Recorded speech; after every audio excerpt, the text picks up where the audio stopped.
Y es de lo que vamos a seguir hablando, pero a gran escala, porque vamos a hablar de la operación que ha liderado la Fiscalía Regional Sur Metropolitana a cargo del fiscal Barros, que ha entregado una serie de detalles respecto al funcionamiento del tren de Aragua. Vamos a conversar a partir de ahora con Juan Cristóbal Cható sobre lo que se ha logrado conocer, porque a medida que avanza la investigación y que se van conociendo nuevos testimonios de las personas que quedaron en prisión preventiva, hemos ido conociendo más detalles de cómo operaba la banda y hasta dónde estarían llegando los alcances. Si bien es cierto que sentado ahí mismo, el ex del fiscal Barros dijo que era una mínima parte de la extensa red que tiene esta organización de crimen. ¿Cómo estás?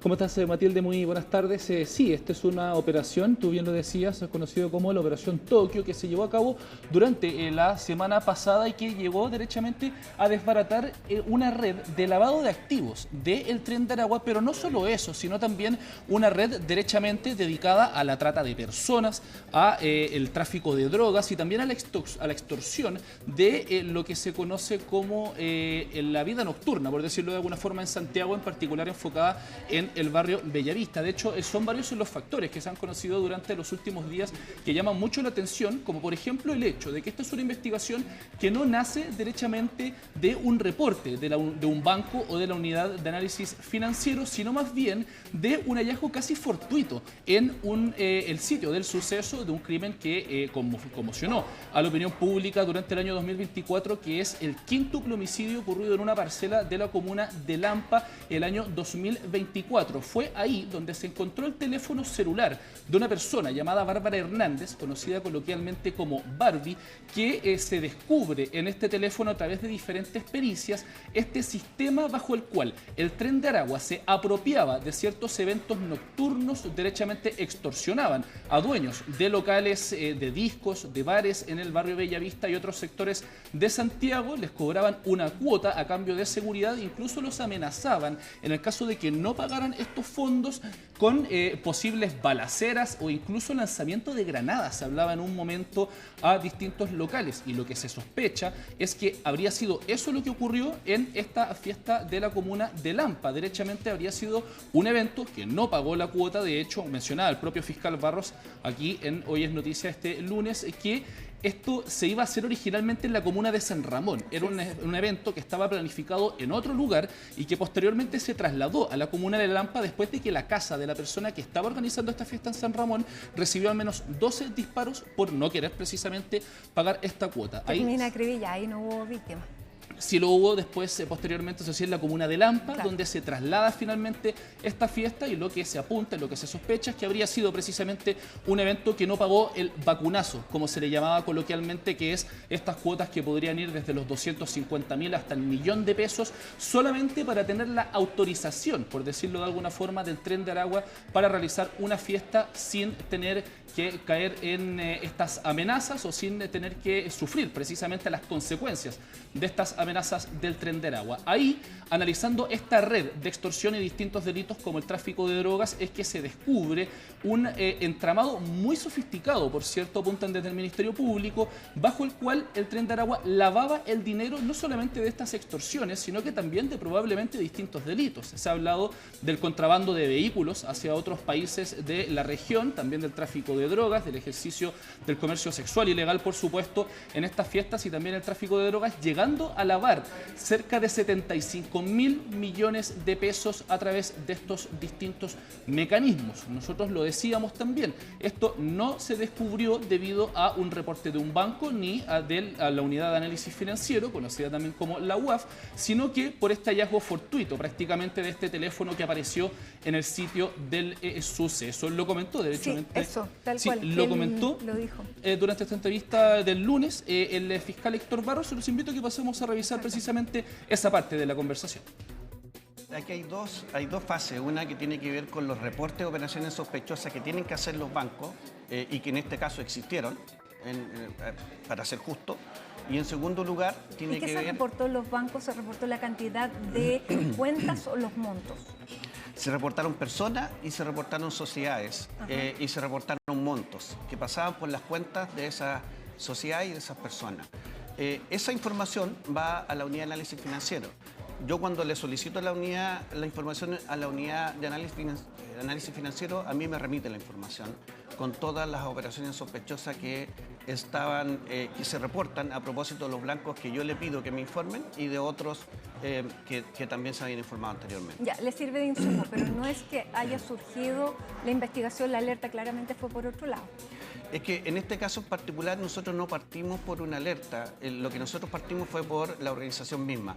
Ahora, eso no significa que la unidad de análisis financiero no haya mandado la alerta ni haya informado. Bueno, de hecho dice que mandó alertas y que llegaron a la Fiscalía. Ahora, uno dice, ¿por qué no le llegaron a él? Y es porque, claro, estaba investigando bajo otro rótulo. Pero es bien sorprendente que no conversen. Claro, son investigaciones reservadas, pero tiene que haber algún mecanismo. Sí, es una situación bastante compleja, porque lo decía el propio fiscal, esta información fue remitida al Ministerio Público, de hecho lo reconocen también desde la Fiscalía Nacional, y esto se reparte, por decirlo de alguna forma, de manera bien reservada, por lo que hemos podido averiguar, a quién está llevando cada determinada causa. O sea, hemos visto en los últimos años críticas, por ejemplo, a las filtraciones que ha sido sujeto el Ministerio Público en muchas causas que tienen carácter reservado, y es por eso que durante los últimos años se han tomado medidas para resguardar la información sensible en investigaciones reservadas como esta. Recordemos que este caso, bien digo, tiene reserva absoluta por dos leyes en particular. Ni siquiera se tuvo que pedir en la audiencia de formalización del domingo, por ejemplo, la reserva, sino que tanto por la ley contra el crimen organizado y la ley contra el lavado de activos es prácticamente un hecho de que este caso tenía que tener la máxima reserva. Ahora, el problema es cómo conversa, cuidar esa reserva con mantener la información o difundir de forma adecuada la información entre las distintas ramas del Ministerio Público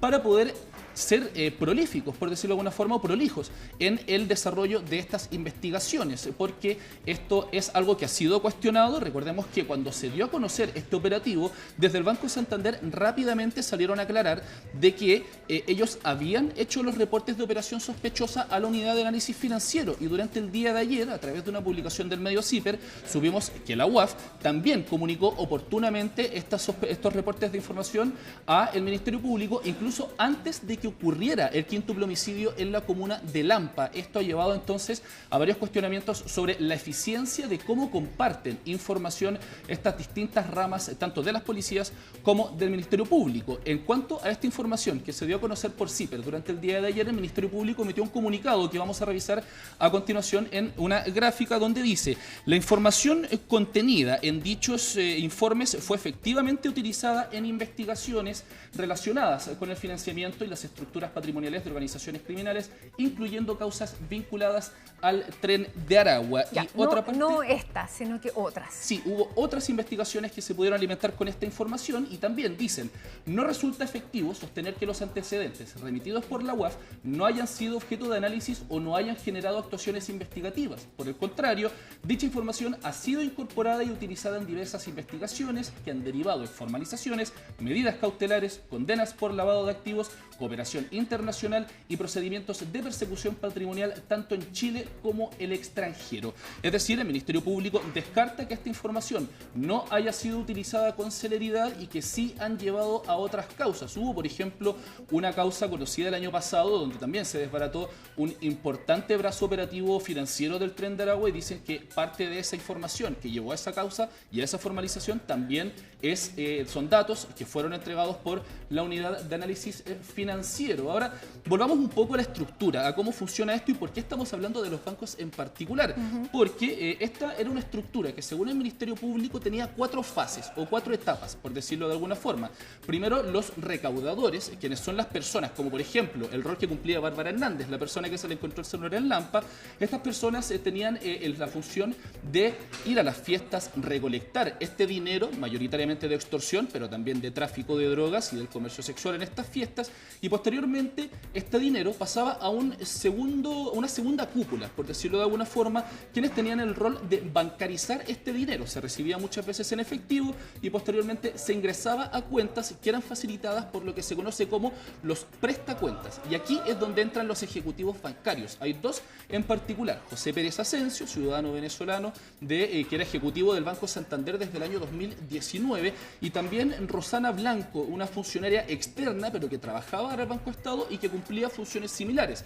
¿Cuáles son? Abrir cuentas y habilitarlas para que estas personas pudieran ingresar el dinero ya bancarizado a estas cuentas, y posteriormente pasaban al cuarto y último paso, que son los receptores, donde a través de principalmente dos empresas de papel, es decir, no tenían un domicilio fijo, real, no tenían trabajadores, no tenían oficinas, estas empresas recibían este dinero ya diversificado, pitufiado como se dice coloquialmente, es decir, repartido a través de montos menores, y ese dinero se enviaba al extranjero a través de criptomonedas, y a esos fondos se les pierde totalmente el rastro. Más allá de que se haya descubierto esta red de lavado de activos, derechamente ese es dinero que no se va a poder recuperar, y eso es uno de los puntos más complejos también de toda esta causa. Nosotros pudimos también conversar con expertos, bien digo, respecto al rol que han cumplido distintas instituciones, como por ejemplo los bancos, en causas como esta. Los invito a que pasemos a revisar esas declaraciones.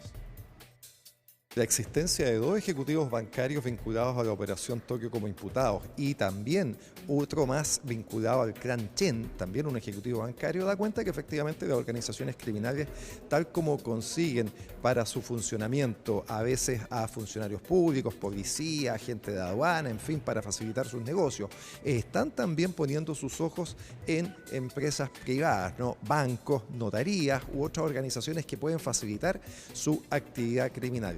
Los bancos, yo creo que tienen mucha información que pueden aportar de mejor manera al sistema de persecución criminal y al sistema de inteligencia financiera. Es un desafío. Hoy día hay pocos incentivos para hacerlo porque las multas son insignificantes si es que el banco no cumple con sus obligaciones, y por supuesto que puede existir también persecución criminal en contra de organizaciones que permiten negligentemente el lavado de dinero. Ahí hay un espacio, creo, donde la Fiscalía también puede avanzar criminalmente. Pudimos conversar también con el ex fiscal de Gajardo respecto a la situación que comentábamos previamente, el hecho de que los bancos reportaron esta situación de forma oportuna, según informaron a la Unidad de Análisis Financiero, y la UAF hizo lo propio respecto al Ministerio Público. Y una de las grandes dudas que ha surgido es, si todo esto se hizo de forma oportuna, como han informado las distintas instituciones, ¿por qué nos enteramos 2 años después? Se apunta principalmente a que 2 años es un plazo razonable para poder llevar a cabo estas investigaciones, pero los invito a que lo escuchemos mejor en palabras del ex fiscal Carlos Gajardo. En este caso se ha conocido que algunas operaciones sospechosas fueron efectivamente reportadas, no todas.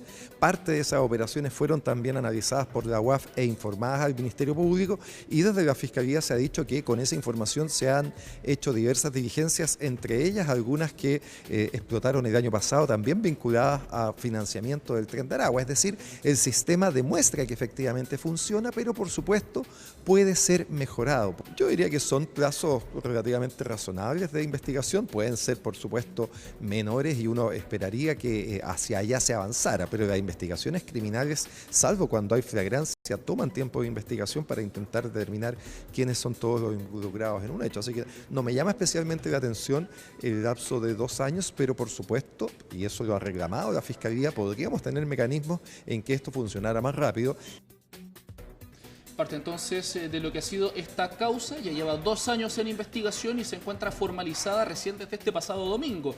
Se dieron varios meses también de plazo de investigación, así que son muchos los puntos que el Ministerio Público va a intentar dilucidar durante los próximos meses para también dar, por ejemplo, con otras personas que hayan estado involucradas en esto. Hay un cabecilla conocido como Jeffrey que se encuentra prófugo. Bueno, y en esto también, en estas declaraciones se ha hablado de lo que hicieron antes del crimen del exteniente Ronald Ojeda. Por lo tanto, pueden surgir muchísimas otras aristas o ayudas a otras investigaciones. Así que esto solo comienza, y como lamentablemente también decía el fiscal Barros, esto no es un golpe final, sino que esto es uno de una red extensa y lamentablemente, claro, hay que seguir investigando. Así es, de hecho parte de la estructura que se ha conocido durante las últimas jornadas es que todo estaría conectado, por decirlo de alguna forma, en el sentido de que los delitos que están relacionados al Tren de Aragua, todos responden a la misma cúpula, ya sea de forma fragmentada, de forma regional o territorial, pero hay una cúpula que opera en particular desde recintos penitenciarios, privados de libertad, algunos de ellos, la mayoría en Colombia, y es ahí donde se va a tener que descifrar cuál es la conexión, como tú lo decías, con el secuestro de Ronald Ojeda, con estos casos de extorsiones en la vida nocturna, el contrabando de vehículos a países del norte de la región y muchos otros delitos que son cometidos por el Tren de Aragua y que al parecer todos los fondos habían sido transados a través de esta red que fue desbaratada por el Ministerio Público, pero que tú bien lo decías, no significa el golpe definitivo, sino uno en esta lucha contra el crimen organizado. Don Cristóbal, muchísimas gracias, excelente reporteo y bueno, seguimos pendientes de lo que vaya a suceder y todas las líneas que se abren a partir de este caso. Muy buenas tardes. Buenas tardes.